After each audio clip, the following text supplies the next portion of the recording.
introduce yourself? My name is Cindy Guzman. I am currently a social work student at Western Illinois University on the Macomb campus. Tell me a little bit about your homeless journey. So growing up, I had my mom and dad. At the age of 8, my father was murdered. And then later on, my mom had a drug addiction. Eventually, we ended up moving to Guatemala, my mother and I ended up moving back to the U.S. However, my mother stayed in Guatemala, so I lived with my aunt and uncle for about 10 years. They became my legal guardians. And at the age of 18, 1 week after my birthday, we got into an argument and they told me to leave, and so I did. Once you were kicked out of your home, tell me some of the hurdles you faced and how you ended up where you ended up. So the first thing that happened was I had called my friend to pick me up. We went straight to the bank and pulled all of my money out of my bank account. I had a part-time job throughout high school. I was kicked out the summer before my senior year of high school. I left home with $300 to my name, 2 duffel bags, and my teddy bear. So I quickly learned that $300 was not going to get me through even a month's worth of food, because I was bouncing around between friends' homes, some family friends' homes.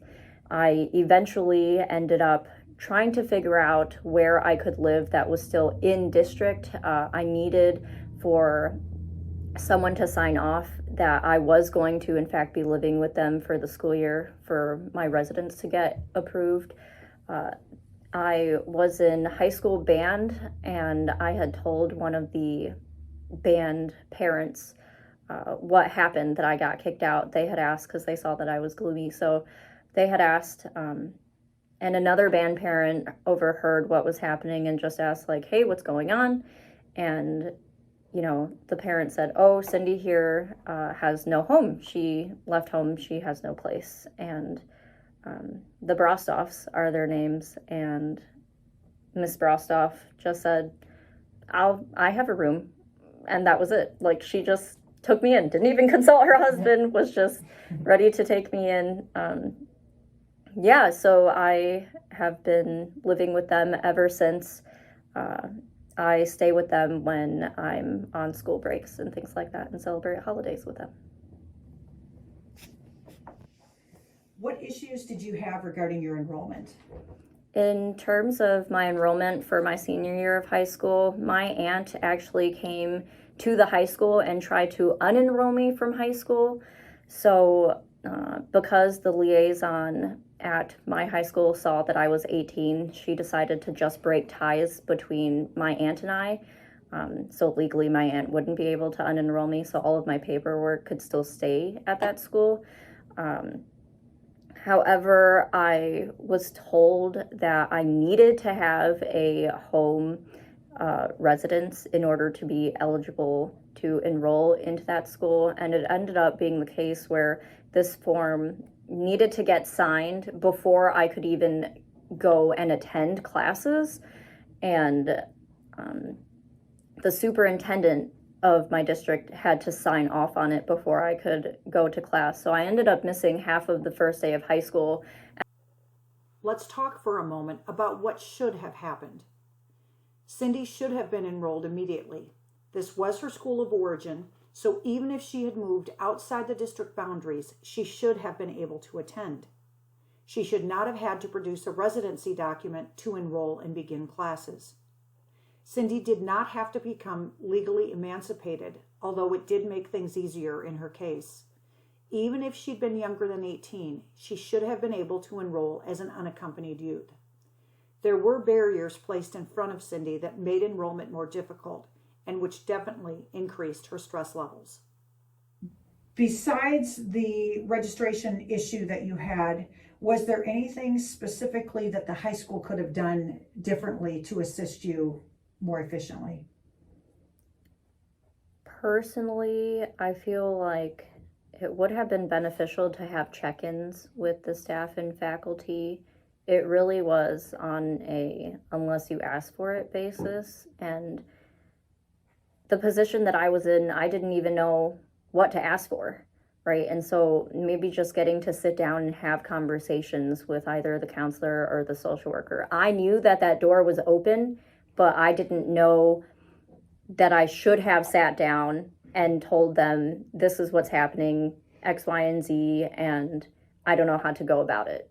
It just really felt like I was just kind of sitting in my room by myself going, I don't know what to do about this, instead of having a designated time to tell someone my concerns.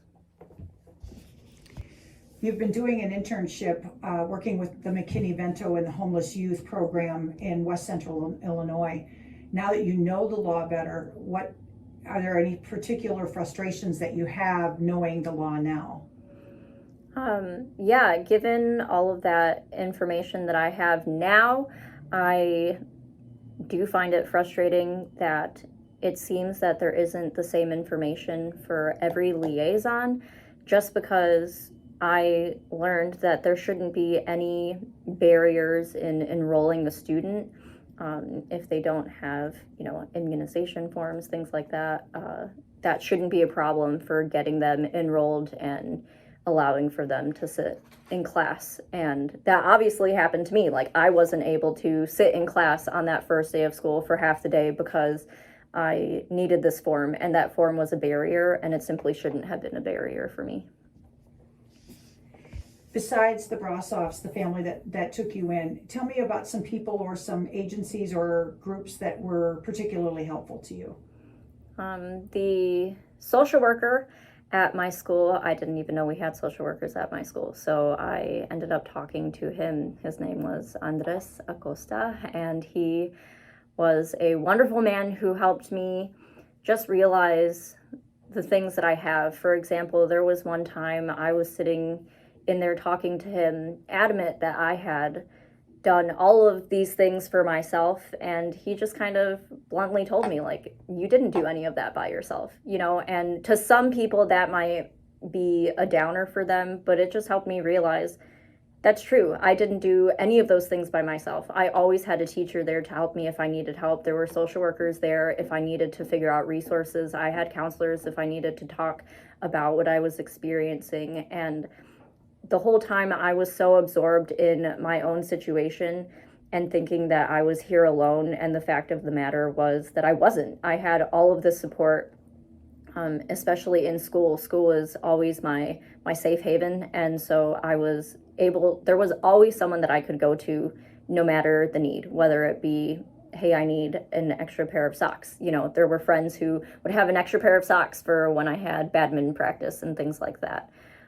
Or I needed a swim cap, or I needed shoes for the musical, for choir, then I could go to the social worker and ask, and he would help me pay for those things that I could use for school. What advice would you give other students in that situation that you were in? As you just said, you were not an island. There were people surrounding you that were willing to help, but they couldn't help if they didn't know. So what would you say to someone in that situation that's hesitant about asking for help? My first thought to that question is just letting people know, if you are concerned that someone's going to think of you differently or view you differently, don't even be worried about that. All of the staff and faculty, their job is to help you, whether that be academically, emotionally, or with resources. That's their job. That's what they're getting paid for. That's what they're meant to do. That's what they went to school to do. And they wouldn't be there unless that's genuinely what they wanted to do. The second thing is that there are so many people out there who seem to think that their problem is unique, or whatever they're facing is unique, and it's just not. We all are facing all these various struggles, and we're all in it together. And for us to have this idea that, like, I need to figure it out on my own is part of the problem. You don't need to figure it out on your own. There are so many other people out there who are going through the same experience. And while that might feel like you're not having a unique experience.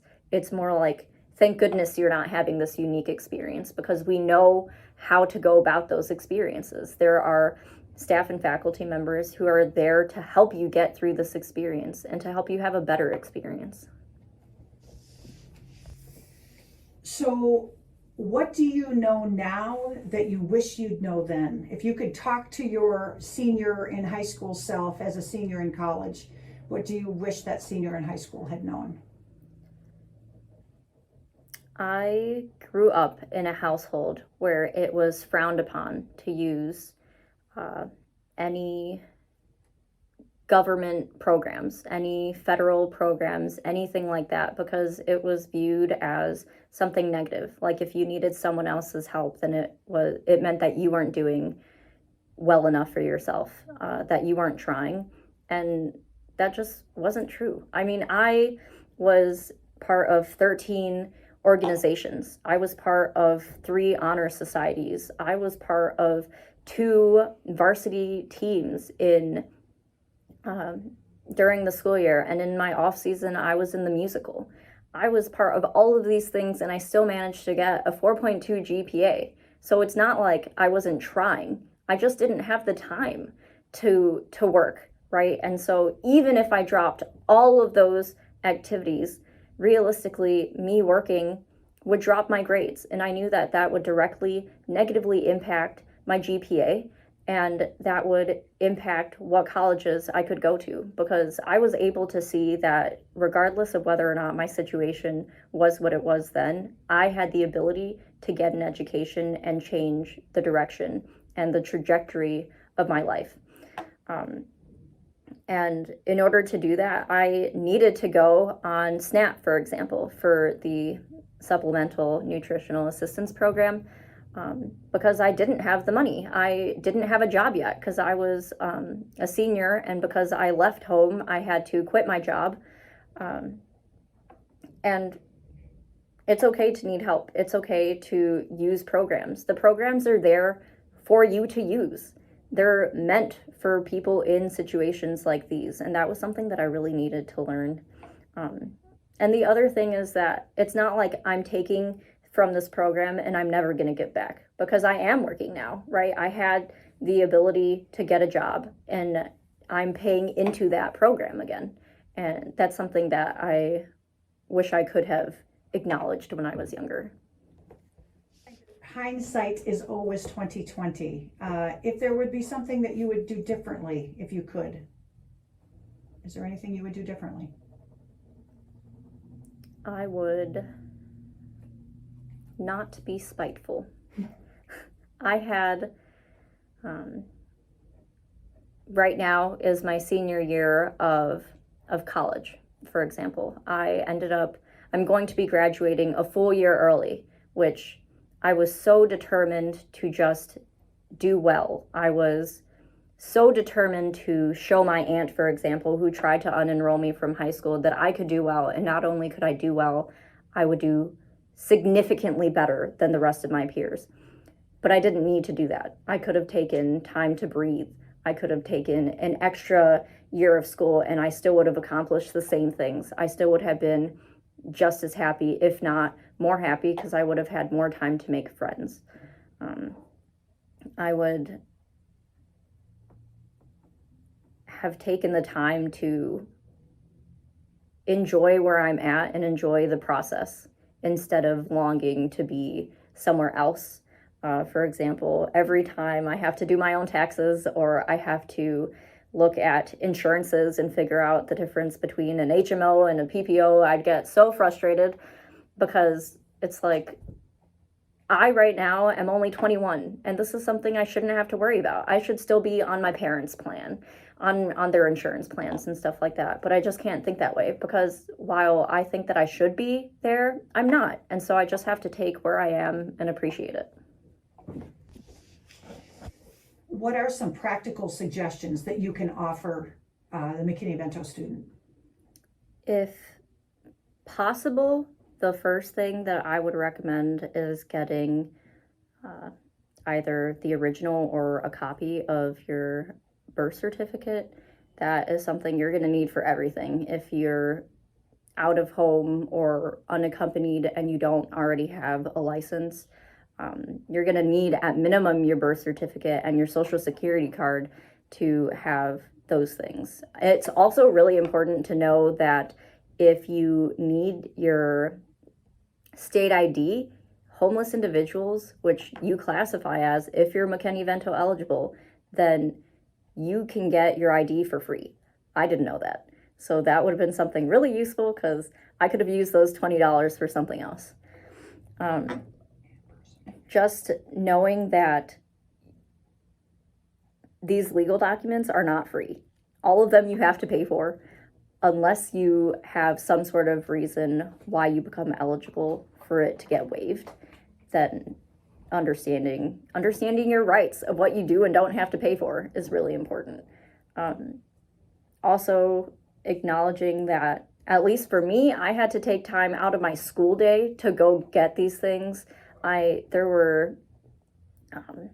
Like my father had passed away, so I had an inheritance from him, but I had to go to the Social Security office, and government offices are only open at times that just happen to be during the school day. So I'd have to take time off of school in order to go get that resolved. So having that communication with social workers, with faculty and staff, and understanding, just helping them to help you. So, just asking them like, hey, this is something that I really need.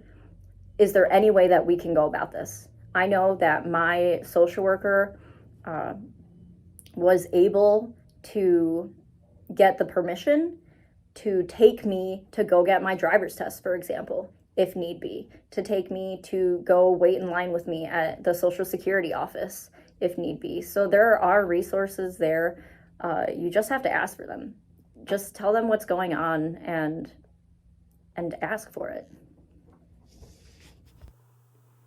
Please note that birth certificates in the state of Illinois are free for McKinney-Vento eligible students, and actually all homeless, not just those in school. McKinney-Vento and Title I funds can be used to pay for documentation that the McKinney-Vento eligible students need. For example, a birth certificate in another state where birth certificates are not free. Are there specific ways that you think of that might make it easier to ask for help or to advocate for yourself? The best way, I think, would be scheduling a meeting, asking some faculty or staff, if that's the counselor, if that's the social worker, just asking, hey, can you pull me out of class? There's something I need to talk to you about. Writing them, a lot of them have little mailboxes that you can just write a little note to them and they'll check it. And as soon as they check it, if you ask them to pull you out of class, they'll pull you out of class. So that would be a really good way of going up. And, if you're not comfortable with that, then you can always write them an email asking if, hey, can I meet with you? I have some concerns. I have some questions. Can you tell us a little bit about some of your darkest times, darkest moments as you went through this journey? In high school, there are certain things that happen in high school that I didn't realize other families didn't do. I was talking to my now roommate, and I was just explaining how, my things that would happen with my cousin, he would always do all of these things that were wild and ridiculous, and he'd get in trouble. And I would do things like forgetting that I needed to take out laundry and lay it out because it'd get wrinkled if you didn't lay it out. And I'd get grounded for that. And I was the type of kid who was a bookworm. So if you grounded me and I had to sit down and read a book all day at the kitchen table, I was fine with that. So instead, my family would take away things that they knew I valued, and I would have my homework taken away. I'd have my backpack taken away. In my district, we got iPads where all of our homework was on, so I would get grounded, and they would my aunt and uncle would literally take my backpack and put it in their room at night so I couldn't work on my homework. My friend had a extra phone that she let me use, and I would take that and I would do my homework on it, and I would hide the phone so they wouldn't know that I was trying to do my homework. And to me, that's wild, right? Because that's what we're told to do. Our sole job as a student is to be studious.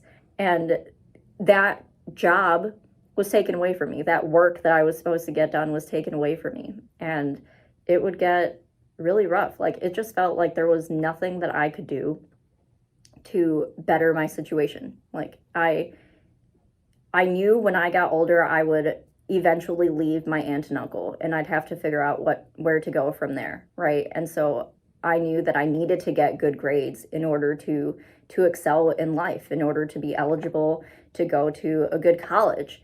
And then they took away my homework, so I wasn't able to even help myself in the bare minimum way that I knew how.